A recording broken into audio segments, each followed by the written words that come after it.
الحمد لله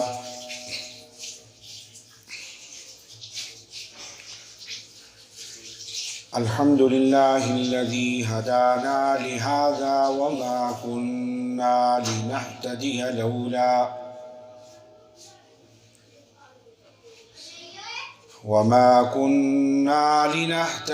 لولا أن هدانا الله. لقد جاءت رسل ربنا بالحق ونشهد أن لا إله إلا الله وحده لا شريك له،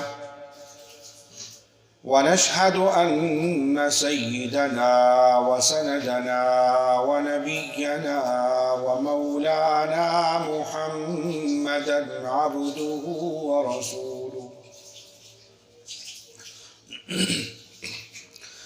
أرسله بالحق بشيرا ونذيرا وداعيا إلى الله بإذنه وسراجا منيرا.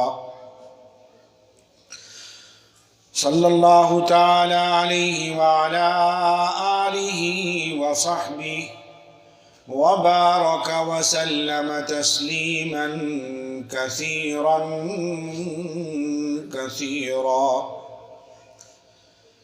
أما بعد، فأعوذ بالله من الشيطان الرجيم. بسم الله الرحمن الرحيم.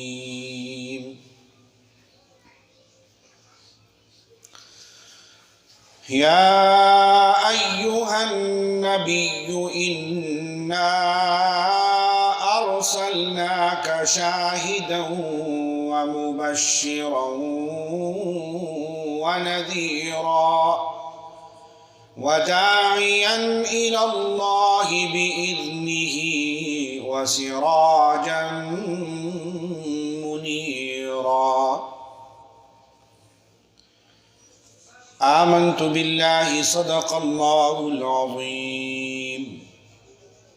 تمام ساتھی محبت، عقیدت اور ذوق شوق سے درود پاک تلاوت فرما رہے.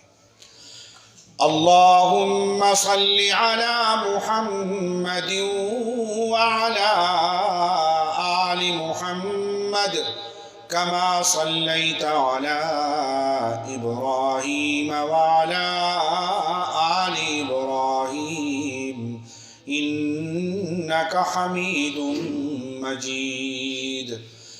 اللهم بارك على محمد وعلى آل محمد كما باركت على إبراهيم وعلى آل إبراهيم إنك حميد مجيد. قدسی بگا رہے ہیں ترانہ حضور کا، قدسی بگا رہے ہیں ترانہ حضور کا. حشر تک چلے گا زمانہ حضور کا.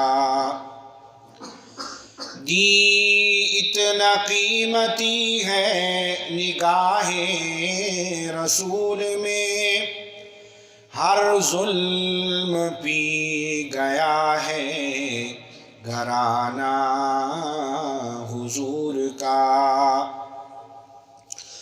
مرسل تو بھیجے اور بھی خالق نے ہے، مگر رتبہ ہوا ہے سب سے یگانہ حضور کا.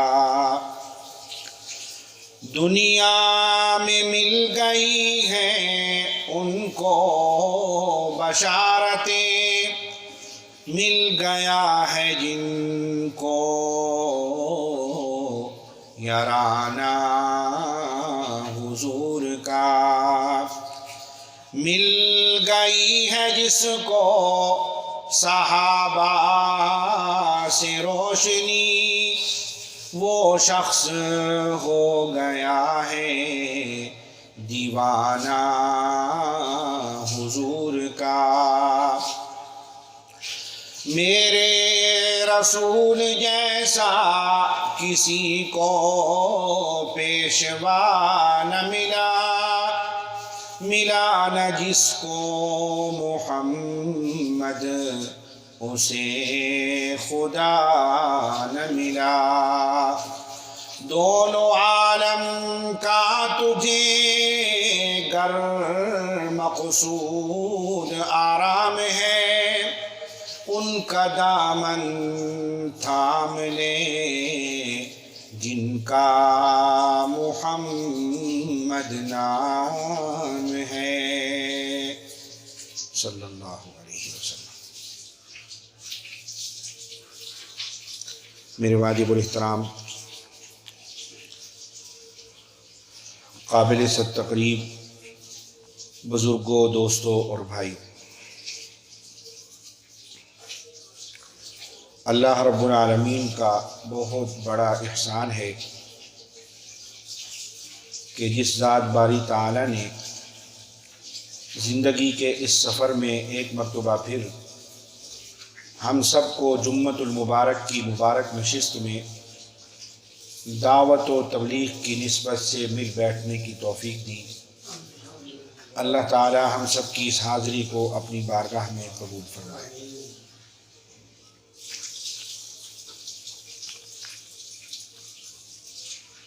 گزشتہ جمعے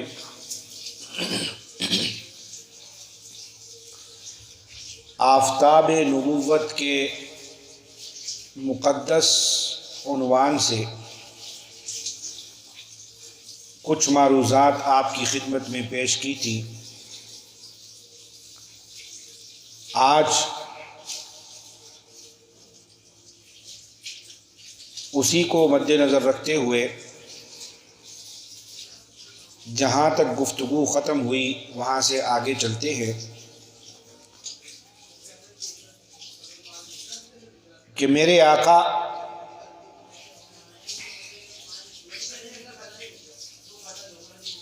آپ کی ہر ایک ادا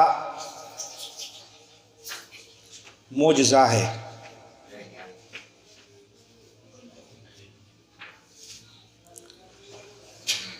زمزم کا پانی یہ میرے آقا صلی اللہ علیہ وسلم کا بچا ہوا پانی ہے۔ یہی وجہ ہے کہ پوری کائنات سیراب ہوتی ہے مگر اس پانی میں کمی نہیں آتی، اس لیے کہ نبی پاک صلی اللہ علیہ وآلہ وسلم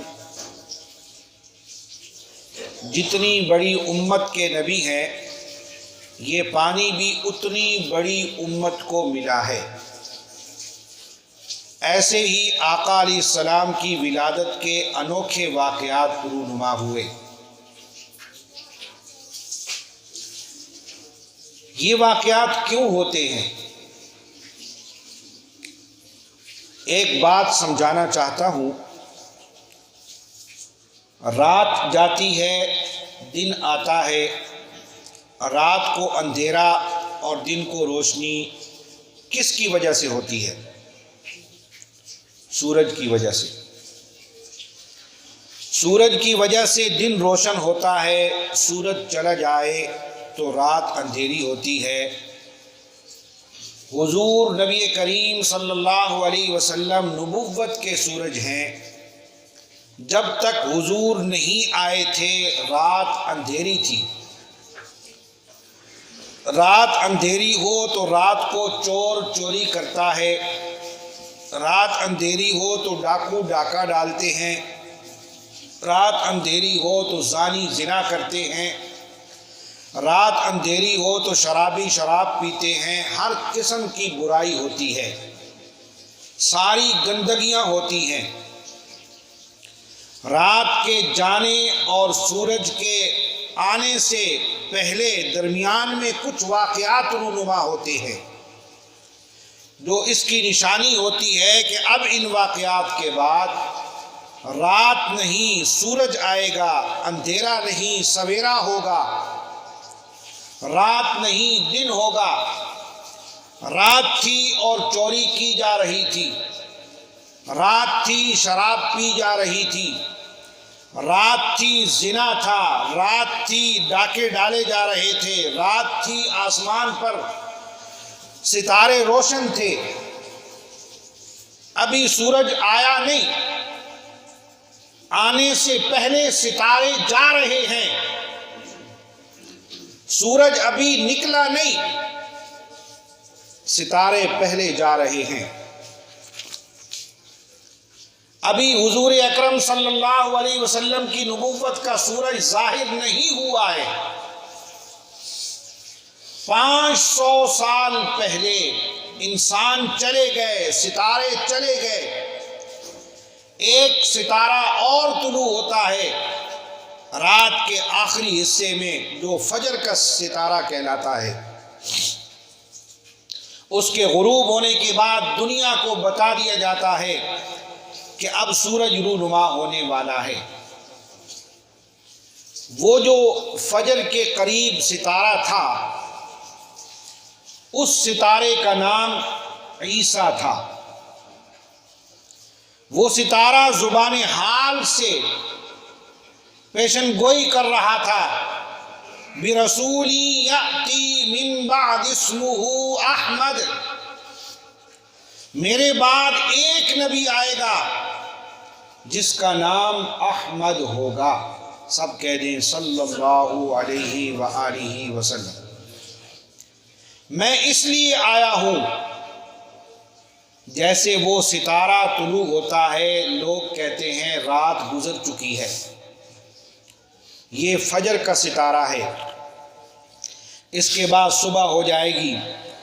او میاں، اس ستارے کو دیکھ کر سویرے کا یقین ہوتا ہے، عیسیٰ علیہ السلام کو آتے دیکھ کر محمد کریم کی نبوت کا یقین نہیں ہوتا؟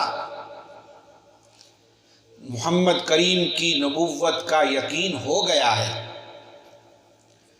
جیسے وہ ستارہ سویرے کی پیشن گوئی دیتا ہے، عیسیٰ علیہ السلام میرے محبوب کی آمد کی پیشن گوئی کرتے ہیں۔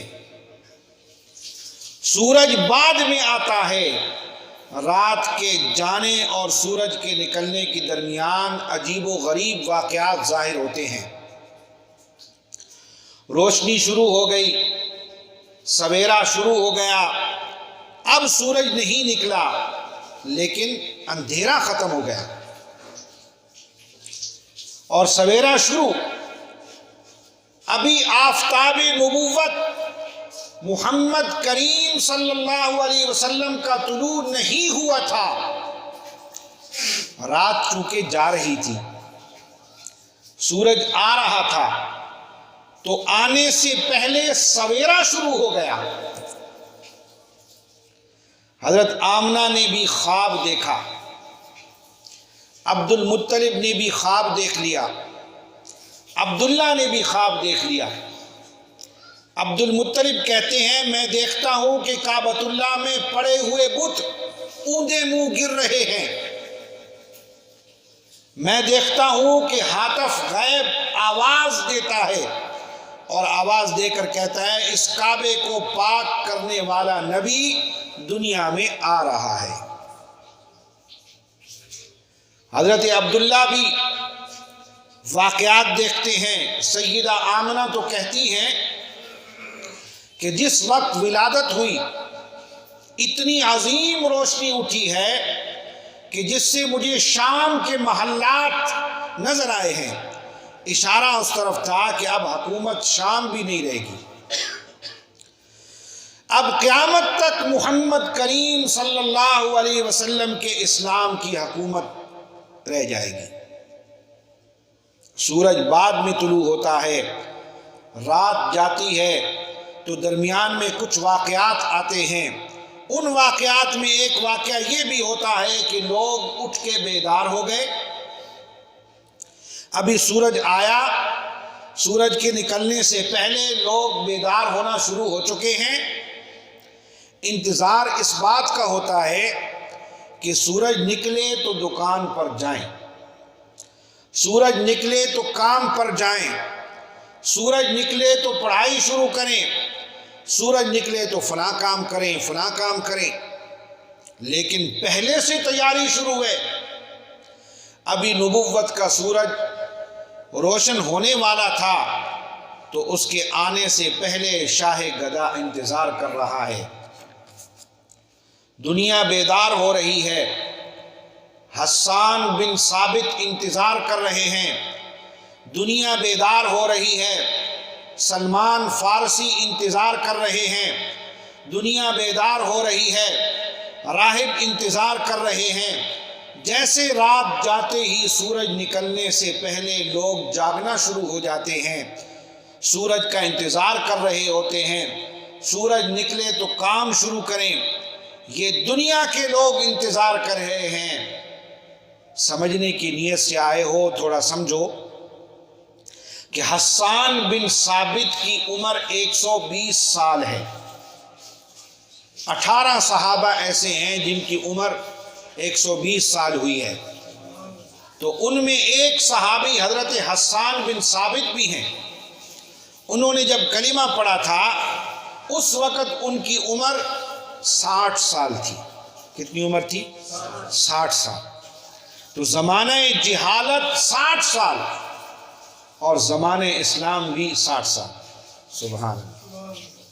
حضرت حسان کہتے ہیں کہ میری عمر 7 سال تھی جب میں بچہ تھا، مدینہ کے چوک میں ایک راہب کھڑا تھا اور کھڑے ہو کر اعلان کرتا ہے، مدینہ کے لوگوں ادھر آؤ، میں ایک بات آپ کو کہتا ہوں۔ سب لوگ جمع ہو گئے۔ جب سب لوگوں کو وہ جمع کرتا ہے تو کہتا ہے، آج کی رات میرے علم نجوم کے حوالے سے آسمان نجوم پر ایک ستارہ روشن ہوا ہے جو اس بات کی علامت ہے کہ آخری نبی محمد رسول اللہ صلی اللہ علیہ وسلم دنیا میں آ رہے ہیں، اور وہ بچہ ہے۔ حضرت حسان کہتے ہیں میں حیرت میں تھا کہ مکے سے مدینے آئیں گے تو اس وقت آپ صلی اللہ علیہ وسلم کی عمر 53 سال ہوگی، میں کتنا بڑا ہو چکا ہوں گا۔ فرمایا کہ جو ہی حضور علیہ السلام مدینہ تشریف لائے تو مجھے بتانے والوں نے آ کر بتایا، مبارک ہو جس نبی کا تذکرہ اس راہب نے کیا تھا، وہ نبی ہجرت کر کے مدینہ تشریف لا چکے ہیں۔ کہنے لگے اسی وقت میں بھاگا اور اللہ کے نبی کا چہرہ دیکھتا ہوں، اور اسی وقت اللہ کے نبی کا کلمہ پڑھ کر مسلمان ہو جاتا ہوں۔ میں بتا رہا ہوں کہ سورج نکلنے سے پہلے، رات کے جانے کے بعد، وہ جو درمیان کا حصہ ہوتا ہے نا، وہ سورج کی آمد کی پیشن گوئی کرتا ہے کہ اب سورج آنے والا ہے، اس کے آنے کا یہ فائدہ ہوگا۔ لیکن سورج کے آنے سے پہلے جو واقعات رونما ہونا شروع ہو جاتے ہیں، ایسے ہی محبوب صلی اللہ علیہ وآلہ وسلم کی آمد سے پہلے پیغمبر علیہ السلام کی نبوت کے واقعات شروع ہوئے، جن کو ارحاس نبوت کہا جاتا ہے، اور وہ اس قدر تفصیل کے ساتھ کتابوں میں موجود ہیں کہ ان کو شمار نہیں کیا جا سکتا۔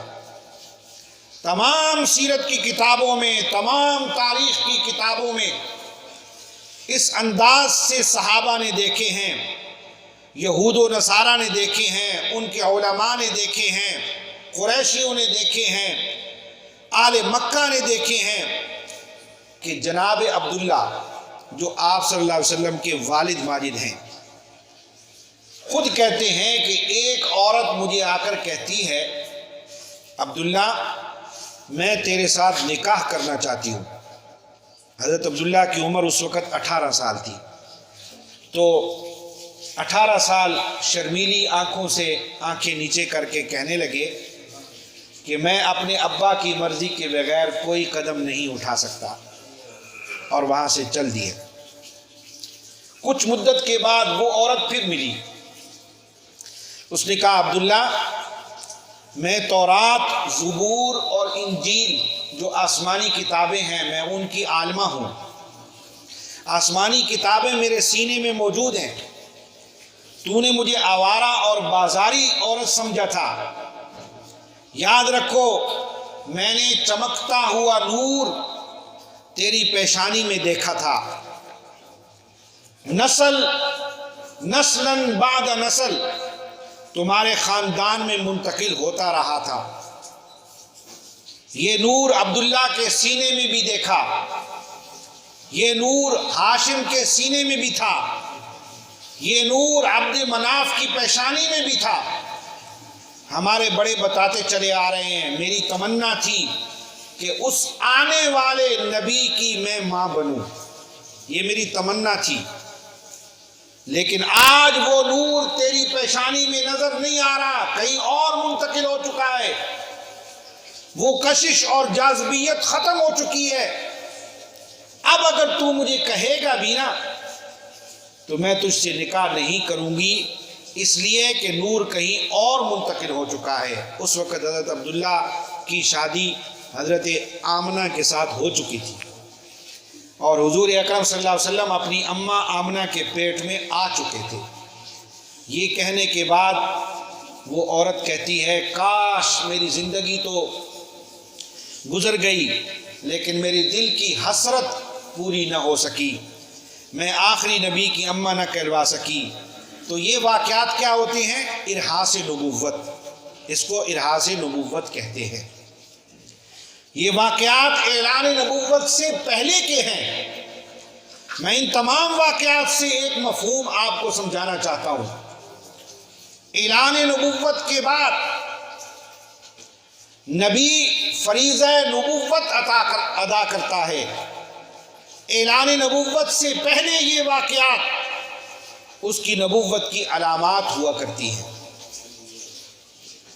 ایک روایت میں آتا ہے کہ جس سال حضور اکرم صلی اللہ علیہ وآلہ وسلم کی ولادت ہوئی، اس سال جتنی عورتوں کو دنیا میں حمل تھا، پوری دنیا میں کسی عورت کو بچی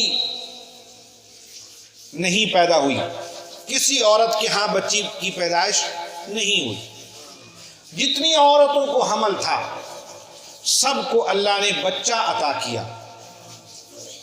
عرب میں جہالت کا رواج تھا، سب چاہتے تھے کہ بچہ پیدا ہو، اگر بچی ہوتی تو لوگ اس کو زندہ درگور کر دیتے۔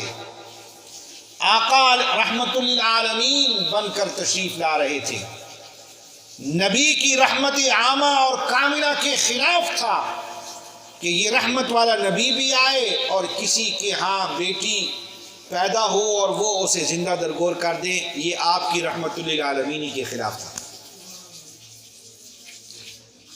یہ نہیں، بچی تو رحمت ہی رحمت ہے۔ اللہ کے محبوب صلی اللہ علیہ وسلم نے پھر عزت دی، عورتوں کو عزت دی، ماں کو عزت دی، بیٹی کو عزت دی، بیوی کو عزت دی۔ فرمایا کہ بیٹی رحمت بن کر آتی ہے۔ لیکن زمانے جہالت میں ایسا ہوتا تھا کہ لوگ اپنی غیرت کے خلاف سمجھتے تھے اور پھر وہ زندہ درگور کر دیتے تھے کہ میری بیٹی اور کسی اور کے نکاح میں جائے گی، اس کو وہ معیوب سمجھتے تھے، جہالت تھی۔ تو آقا کی ولادت ہوئی،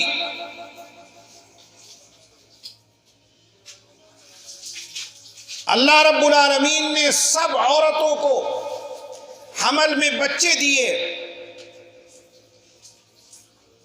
اور 200 کنواری عورتوں نے، نوجوان عورتوں نے، 200 کنواری نوجوان عورتیں جو صاحب علم تورات اور انجیل کی عالمہ ہوتی تھی، چیخیں مار کر جاں بحق ہو گئی۔ یہ وہ تمام عورتیں تھیں جو رسول اللہ صلی اللہ علیہ وسلم کی آمد سے پہلے اس بات کی متمنی تھی کہ ہم آخری نبی محمد پاک کریم صلی اللہ علیہ وسلم کی ماں بنیں، لیکن بسط انداز یکتائی، بغایت شان زیبائی، امین بن کر امانت آمنہ کے گود میں آئی۔ سبحان اللہ، وہ امانت اماں آمنہ کے حصے میں آئی۔ یہ ساری عورتیں محروم ہو گئیں، اس لیے دم توڑ گئیں۔ یہ سعادت صرف آمنہ کو ملی ہے، اسے ارحاس نبوت کہتے ہیں۔ ایسے واقعات جو رونما ہوتے ہیں انہیں ارحاس نبوت کہتے ہیں۔ اب نبی کو سورج کہنا، جبکہ ایک شاعر نے تو یوں کہہ دیا تھا کہ چاند سے تشبیہ دینا یہ بھی کوئی انصاف ہے، اس کے چہرے پہ چھائیاں مدنی کا چہرہ صاف ہے۔ اب سورج سے تشبیہ دینا تو اس پر انشاءاللہ اس پر بھی گفتگو ہوگی، لیکن میرے دوستوں، میرے بزرگوں، میرے بھائیوں،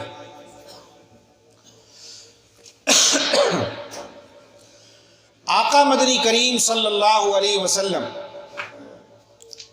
آپ کی ناموس کے تحفظ کے لیے، آپ کی عزت، آپ کی عظمت کے لیے عقیدہ ختم نبوت اور ناموس رسالت صلی اللہ علیہ وسلم کا تحفظ کرنے والے رحمت عالم صلی اللہ علیہ وآلہ وسلم کے ذات اقدس کے چوکیدار ہیں۔ اور یاد رکھنا، ہم انشاءاللہ العزیز ہم سے مراد صرف مولوی حضرات نہیں ہیں، ہم سب مسلمان عقیدہ ختم نبوت اور ناموس رسالت کا ہر قیمت پر تحفظ کریں گے انشاءاللہ۔ حکومت وقت کا فرض بنتا ہے کہ وہ پاکستان کے دوست اور دشمن میں فرق کرے۔ دوست وہی ہیں کہ جو مسلمان ہیں، جو مسلمان نہیں ہے وہ دوست نہیں ہے۔ قادیانی مسلمان ہیں؟ کافر ہیں، مرتد ہیں، زندیق ہیں۔ قادیانیت کا فتنہ اسلام کے نام پر ایک دھوکہ ہے۔ 295 ناموس رسالت ایکٹ کی حفاظت از حد ضروری ہے۔ بہت ساری قربانیوں اور صبر آزمائشوں اور جد و جہد کے بعد قادیانیوں کو آئینی اور قانونی طور پر کافر قرار دیا گیا تھا۔ ہم اپنے اکابر کی اس محنت کو رائے گاں جانے نہیں دیں گے انشاءاللہ العزیز، کیونکہ قدسی بھی گا رہے ہیں ترانہ حضور کا، قدسی بھی گا رہے ہیں ترانہ حضور کا، حشر تک چلے گا زمانہ حضور کا۔ دین اتنا قیمتی ہے نگاہ رسول میں کہ ہر ظلم پی گیا ہے گھرانہ حضور کا۔ مرسل تو بھیجے اور بھی خالق نے ہے، مگر رتبہ ہوا ہے سب سے یگانہ حضور کا۔ دنیا میں مل گئی ہیں ان کو بشارتیں، مل گیا ہے جن کو یارانہ حضور کا۔ مل گئی ہے جس کو صحابہ سے روشنی، وہ شخص ہو گیا ہے دیوانہ حضور کا۔ جنت کو بھی ناز ہے جس جوان پر، لکھا ہے اس نے خون سے ترانہ حضور کا۔ بخشش کو اپنے واسطے یہی عذر ہے غلام، بخشش کو اپنے واسطے یہی عذر ہے غلام، ہم بھی کریں گے حشر میں بہانہ حضور کا صلی اللہ علیہ وسلم۔ اللہ تعالی ہم سب کو سمجھنے اور عمل کر لینے کی توفیق نصیب فرمائے۔ اللہ تعالی اس ختم نبوت کے مقدس عنوان پر حضور اکرم صلی اللہ علیہ وسلم کی عزت اور ناموس کے حوالے سے جو بھی جس انداز میں بھی جس طریقے سے بھی آواز اٹھاتا ہے، وہ سچا غلام اور سچا عاشق ہے۔ آج ایک بڑے عالم دین، معروف عالم دین علامہ خادم حسین رضوی جو حافظ قرآن بھی تھے، ان کا آج انتقال ہو گیا، تو ہم سب ان کے غم میں اور اس صدمے میں برابر کے شریک ہیں۔ اللہ تعالیٰ ان کے حسنات کو اپنی بارگاہ میں قبول اور منظور فرمائے۔ اللہ ان کی معصیات کو اپنے فضل و کرم سے اور عقیدہ ختم نبوت اور ناموس رسالت کے حوالے سے انہوں نے جو خدمات پیش کی ہیں، اللہ تعالیٰ اس کی برکت سے ان کے گناہوں کو معاف فرمائے۔ اللہ پاک ہم سب کو حضور اکرم صلی اللہ علیہ وسلم کا پکا سچا خادم بنائے اور حضور کی ختم نبوت کا کام دیوانوں کی طرح کرنے کی توفیق نصیب فرمائے۔ مطالب ہیں بہت، وقت دعا کچھ کہہ نہیں سکتا، الہی فضل فرما اس کے سوا کچھ کہہ نہیں سکتا۔ الہی یہ توفیق ہمیں عطا ہو، کریں کام وہ میرے اللہ جس میں تیری رضا ہو۔ آمین۔ وآخر دعوانا الحمدللہ۔